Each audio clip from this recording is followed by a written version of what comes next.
এই ছবিটি দেখুন, যাকে হাবেল টেলিস্কোপ ক্যাপচার করেছিল। এটি আমাদের নিকটতম স্টার সিস্টেম প্রক্সিমা সেন্টুরির। এরপর এই স্টার সিস্টেমের ছবি জেমস ওয়েব ক্যাপচার করেছিল, যেখানে এই স্টার সিস্টেমকে রেড কালারে দেখা যাচ্ছে। এটি লাল এই জন্য দেখাচ্ছে কারণ এটি একটি রেড ডার্ক স্টার। প্রথমে হাবেল টেলিস্কোপ এর অরিজিনাল কালারকে ক্যাপচার করতে পারেনি, কিন্তু জেমস ওয়েব টেলিস্কোপের পাওয়ারফুল ক্যামেরা এটা করতে সক্ষম হয়েছিল। এই স্টার আমাদের পৃথিবী থেকে 4.2 আলোকবর্ষ দূরে রয়েছে। এই স্টারকে এমন একটি গ্রহ অরবিট করছে যে দীর্ঘদিন ধরে পৃথিবীর সকল সায়েন্টিস্টকেই নিজের দিকে আকৃষ্ট করেছে, কারণ এই গ্রহটি তারার হ্যাবিটেবল জোনে অবস্থান করছে, আর সেখানে এমন অ্যাটমসফিয়ার আছে যেখানে মানুষের মতন জীবজগৎ বাস করতে পারে। এই জন্য বিজ্ঞানীরা এই গ্রহকে দীর্ঘদিন ধরে স্টাডি করছে। কিন্তু এর ছবি তোলা খুব মুশকিল ছিল, কারণ এর হোস্টার খুব ছোট। এই ছবিটি দেখুন, এখানে যে তারাটি দেখছেন এটি এই সোলার সিস্টেমে সবচেয়ে বড় তারা। অ্যাকচুয়ালি এটি একটি বায়োনারি স্টার সিস্টেম, অর্থাৎ এখানে দুটি তারা আছে, আলফা সেন্টুরি এ, আলফা সেন্টুরি বি, আর এটি প্রক্সিমা সেন্টুরি, যার সাইজ এই দুটি তারার তুলনায় অনেক ছোট। সাইজে ছোট হওয়ার জন্য এর ব্রাইটনেসও অনেক কম, যার জন্য একে প্রদক্ষিণ করা এক্সোপ্ল্যানেটকে ডিটেক্ট করা খুবই মুশকিল। কিন্তু দীর্ঘদিনের পরিশ্রমের পর বিজ্ঞানীরা এর অনেকগুলি ছবি তুলতে সক্ষম হয়। যেখানে পূর্বে তোলা ছবিতে একে একদমই দেখা যাচ্ছিল না, সেখানে জেমস ওয়েবের তোলা এই ছবিতে এটি খুবই ছোট দেখা যায়। এরপর এই ছবিতে একে আরো একটু ভালোভাবে দেখা যায়, আর এই ছবিতে এটি এই রকম ভাবে ধরা দিয়েছে। এই ছবিগুলিকে সায়েন্টিস্টরা খুবই ডিটেলসে স্টাডি করছে। সায়েন্টিস্টরা এই সকল ডাটার ভিত্তিতে এর একটি 3D মডেল বানিয়েছে, যেটি এখন আপনারা স্ক্রিনে দেখছেন। এই মডেলটি নাসার অফিসিয়াল ওয়েবসাইটে গিয়ে আপনারা দেখতে পারেন।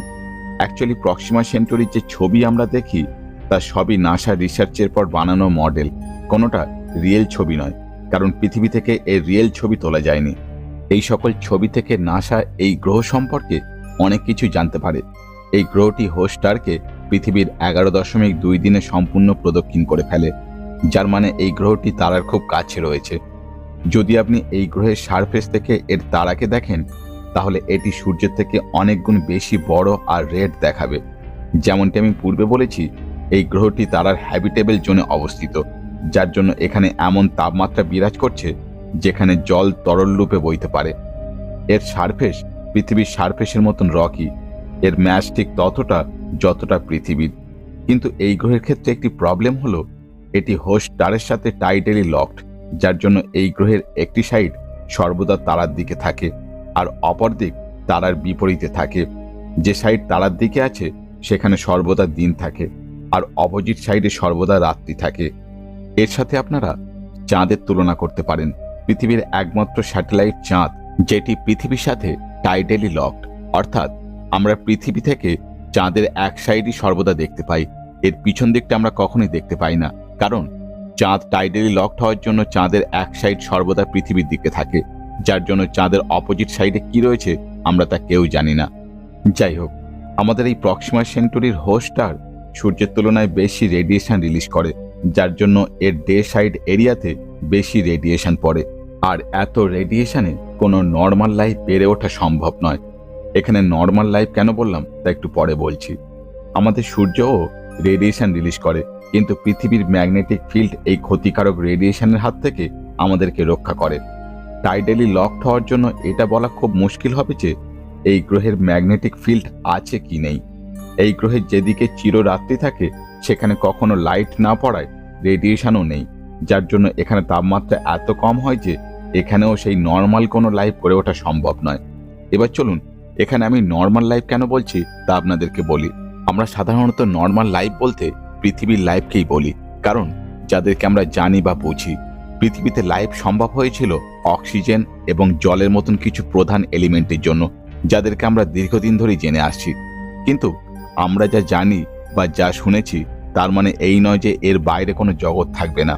তাই পৃথিবীর বাইরেও এমন কোনো চরম পরিস্থিতিতে অন্যান্য কোনো এলিয়ান লাইফ গড়ে উঠতে পারে, যারা আমাদের জন্য সম্পূর্ণই অজানা, কিন্তু তাদের কাছে সেই কন্ডিশন একদমই পারফেক্ট। এই জন্য এখানে নর্মাল লাইফ না থাকলেও অন্য কোনো এলিয়ান লাইফ গড়ে ওঠা অসম্ভব কিছু না। কিন্তু এই গ্রহের ডে এবং নাইট এই দুই সাইডের মাঝখানে এমন এক স্থান রয়েছে যেখানে দিন ও রাত্রি দুটোই হয়। এখানে না তো তারার রেডিয়েশন বেশি থাকে আর না তাপমাত্রা কম থাকে। এখানকার পরিবেশ এমন যেখানে সাগর থাকতে পারে। 2019 সালে নাসা এই গ্রহ থেকে একটি সিগন্যাল রিসিভ করেছিল। এই সিগন্যালের ফ্রিকোয়েন্সি ছিল 982 মেগাহার্ট, যাকে আর্থ সারফেস থেকে টেলিস্কোপ রিসিভ করেছিল। এত বেশি ফ্রিকোয়েন্সিযুক্ত সিগন্যাল কোনো তারা থেকে আসতে পারে না, বরং এমন সিগন্যাল কোনো সিভিলাইজেশনই পাঠাতে পারে। এই সিগন্যাল সম্পর্কে সায়েন্টিস্টরা আজও স্টাডি করছে, কিন্তু দুর্ভাগ্যের বিষয় এখনো পর্যন্ত তারা কিছুই জানতে পারেনি। এই সিগন্যাল কারা পাঠিয়েছিল এবং কেন পাঠিয়েছিল। তবে কিছু বিজ্ঞানীরা মনে করেন এই সিগন্যাল প্রক্সিমা সেন্টুরিতে বাস করা এলিয়ান সিভিলাইজেশন পাঠিয়েছিল, কিন্তু এই বিষয়ে এখনো পর্যন্ত কোনো প্রমাণ পাওয়া যায়নি। যদি আমরা এর 3D মডেলকে দেখি তাহলে এখানে ক্লাউড দেখা যায়, যার মানে এখানে পৃথিবীর মতন অ্যাটমসফিয়ার আছে। যদি আপনি এর সারফেসকে দেখেন তাহলে এটি সমতল দেখায়। যেহেতু এই সাইডে তারার রেডিয়েশন অধিক মাত্রায় পড়ে, তাই জন্য এর সারফেস অনুর্বর এবং প্লেন। কিন্তু যদি এই সাইডটি দেখা হয় তাহলে সমুদ্র এবং কিছু স্থান দেখা যায়। এই সাইডটি দেখে আপনার এমনটি মনে হতে পারে আপনি পৃথিবী দেখছেন। এই এরিয়াটি এর সেন্টারে অবস্থিত। এখানে না তো তারার রেডিয়েশন পৌঁছায় আর না এখানে খুব ঠান্ডা আছে। এছাড়া এর তৃতীয় সাইডে বরফ দেখা যায়, কারণ এখানে সূর্যরশ্মি পৌঁছাতে পারে না, তাই জন্য এখানকার চরম ঠান্ডা বিরাজ করে। পৃথিবী থেকে স্টাডি করে এর সম্পর্কে আমরা তেমন একটা কিছু জানতে পারিনি, আর পৃথিবী থেকে একে ভালোভাবে দেখাও যায় না। যদি আমরা এই গ্রহ সম্পর্কে ডিটেলসে জানতে চাই তাহলে আমাদেরকে এখানে একটি স্পেসক্রাফট পাঠাতে হবে, যে এখানে গিয়ে এর ছবি তুলে পৃথিবীতে পাঠাতে পারে। কিন্তু এই তারামণ্ডল আমাদের পৃথিবী থেকে 4.2 লাইট ইয়ার্স দূরে অবস্থিত। এই ডিস্টেন্স এতটাই বেশি যে এখানে সূর্যরশ্মি পৌঁছাতে 4 বছর সময় লেগে যাবে। আর যদি আমরা 82 কিলোমিটার পার আওয়ার গতিতে ট্রাভেল করি তাহলে এখানে পৌঁছাতে 30,000 বছর সময় লেগে যাবে। তাই আমাদের এমন কোনো স্পেসক্রাফটের প্রয়োজন হবে যে দ্রুত গতিতে এখানে পৌঁছাতে পারে। এর জন্য সায়েন্টিস্টরা এমন এক স্পেসক্রাফট বানাচ্ছে যার সাইজ একটি চিপের সমান। এই স্পেসক্রাফটটি একটি বড় মেটাল শিট দিয়ে কভার করা হবে, যাতে অতিরিক্ত ঠান্ডায় এবং গরমে খারাপ না হয়ে যায়। আর এই স্পেসক্রাফট কোনো ফুয়েলে চলবে না, বরং লেজার লাইটে চলবে।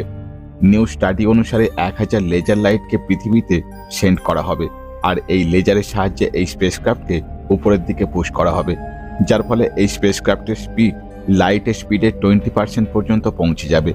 এই স্পিড এত বেশি হবে যে স্পেসক্রাফট 20 বছরে সেখানে পৌঁছে যাবে, যার মানে যারা এই স্পেসক্রাফটকে অপারেট করবে তারা তাদের জীবনকালে এই মিশন কমপ্লিট হতে দেখবে। এই স্পেসক্রাফটের নাম দেওয়া হয়েছে লাইট শেল। তবে এতে একটি প্রবলেম আছে, একবার লেজারের মাধ্যমে পুশ করার পর এটি আর থামবে না। অর্থাৎ স্পেসক্রাফটটি এই স্টার সিস্টেমে পৌঁছে গেলেও সেখানে থামবে না, বরং কাছ থেকে এই স্টার সিস্টেমের ছবি তুলে পাশ দিয়ে বেরিয়ে যাবে, যার ফলে এই স্টার সিস্টেমকে স্টাডি করার জন্য আমাদের কাছে মাত্র কয়েক সেকেন্ড সময় থাকবে। এই জন্য সায়েন্টিস্টরা 1000 লাইট শেল বানানোর সিদ্ধান্ত নিয়েছে, যাতে যত বেশি স্পেসক্রাফট এর কাছ থেকে পাস করবে আমরা তত বেশি এই স্টার সিস্টেমকে স্টাডি করতে পারবো। বর্তমানে এই প্রজেক্টের উপর কাজ চলছে। একটি রিপোর্ট অনুসারে এটি সম্পূর্ণ তৈরি হতে আরও 10 বছর সময় লেগে যাবে, যার মানে আমাদেরকে আরও ওয়েট করতে হবে এই স্টার সিস্টেমকে ভালোভাবে স্টাডি করার জন্য। আপনাদের কি মনে হয় এই প্রক্সিমা সেন্টুরিতে কোনো এলিয়ান লাইফ কি থাকতে পারে? অবশ্যই কমেন্ট করে জানান।